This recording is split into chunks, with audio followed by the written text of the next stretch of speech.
Welcome to DEFCON 3. I'm KT McFarland. The possibility that Taliban leader Mullah Muhammad Omar died in a Pakistani hospital in 2013 is fueling new concern over Washington's relationship with Islamabad. Pakistan was once considered a key U.S. ally in the region, but with skepticism building now, can we trust them? Well, here with reaction are former Green Beret officer Benjamin Collins and Wendy Anderson with the Center for New American Security. Wendy, let me turn to you first. You were Chief of Staff to Ash Carter's Secretary of Defense. How did you find the relationship with Pakistan? Is it now at an all-time low? KT, great to be with you, and I just wanted to say one thing, which I wanted to recognize Ben and his tremendous service through multiple deployments in Afghanistan. It's impressive, and I just wanted to note that. KT, great to be with you. I had the enormous opportunity and privilege to serve as Ash Carter's Chief of Staff when he was Deputy Secretary. And I'll tell you, often what I found during my 5 years at the Department of Defense was that the relationship between the United States and Pakistan would sort of crazily veer from one extreme to the other extreme. In fact, our entire 65-year relationship with Pakistan has essentially consisted of a wide array and spectrum of different things. It's tended to be, at least in the words of a colleague and friend, former Pakistani ambassador to the United States, Hussein Haqqani, often a relationship that's been characterized by, quote, misapprehension. And I think certainly in my years with Secretary Carter, Secretary Panetta, and Secretary Hagel, it was seen that way. 2 quick points.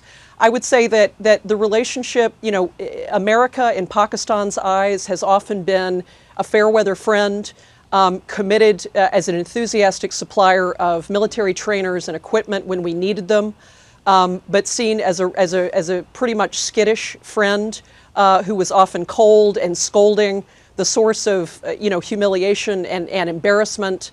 I think in contrast, Pakistan by the United States has been seen as everything from a stabilizing ally over the years to someone that we absolutely needed to prosecute effectively the war on terrorism, for lack of a better phrase, but also really a hotbed of terrorism, given the fact that they have provided, or at least we have good reports that they have provided refuge to these folks, both Osama bin Laden and now we think Mullah Omar, who have had as their stated objective to harm Americans, hurt the United States. Ben, you were in Afghanistan for a long time. You were there at the very beginning of U.S. operations there. You've been there throughout the years.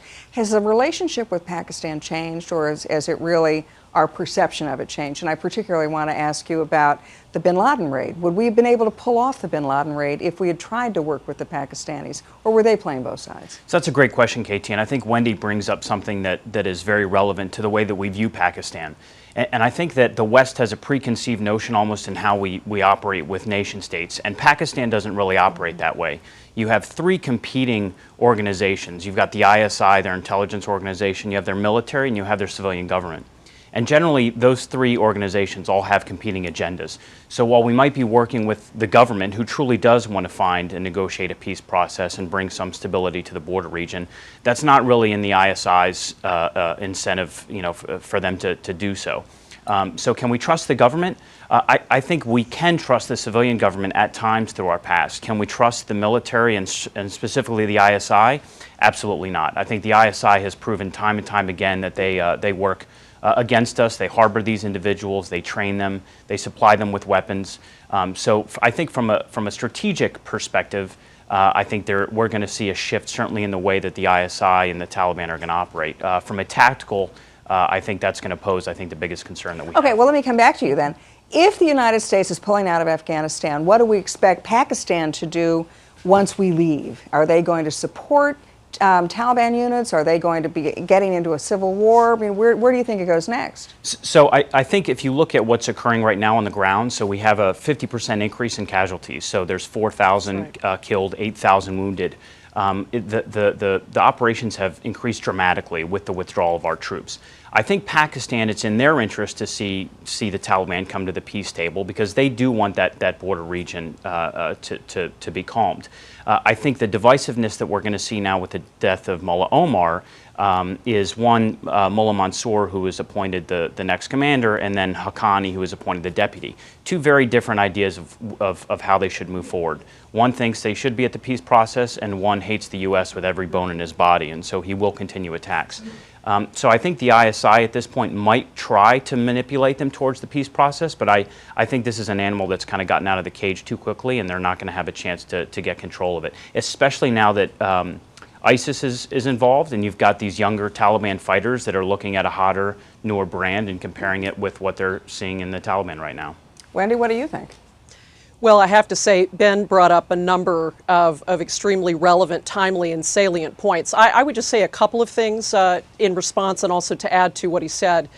You know, when I got news of the reports that Mullah Omar had died, I thought to myself, you know, about that old Mark Twain line, you know, reports of my death have been greatly exaggerated.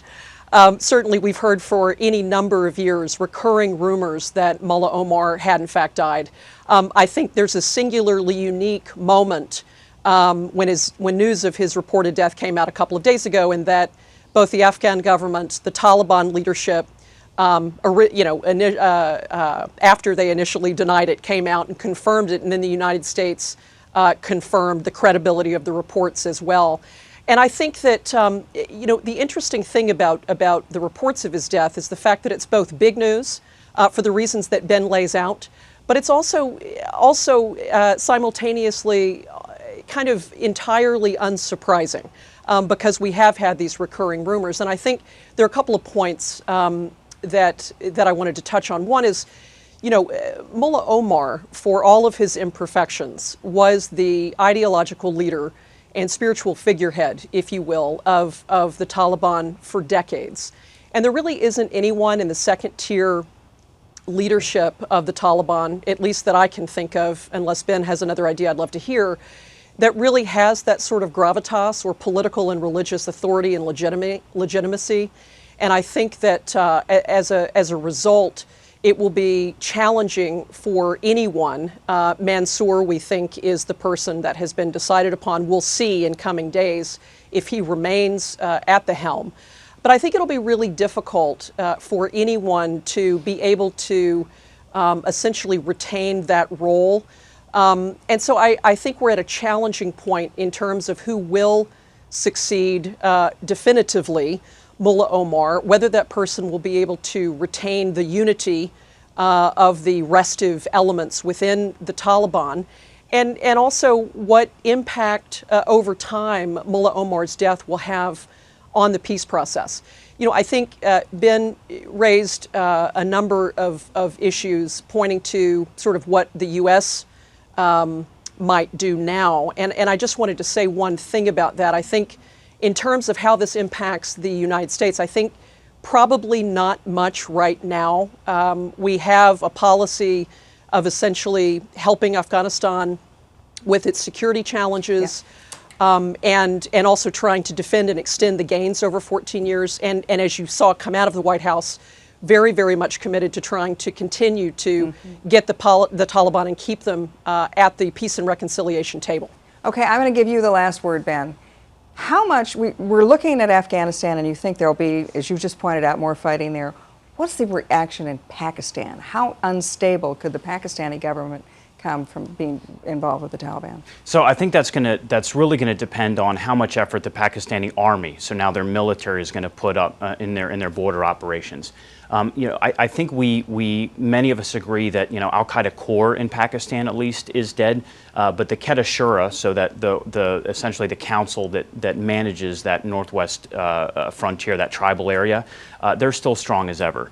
So it's going to be up to the military, I think, to really amp up their operations to ensure that a lot of the cross-border stuff doesn't start eking its way towards the capital, which I don't think is too much of a possibility, but it could happen. Okay, well, thank you very much. Benjamin Collins and Wendy Anderson, thank you both. Check out foxnews.com for more on this developing story, and I'm KT McFarland. Thanks for watching DEF CON 3.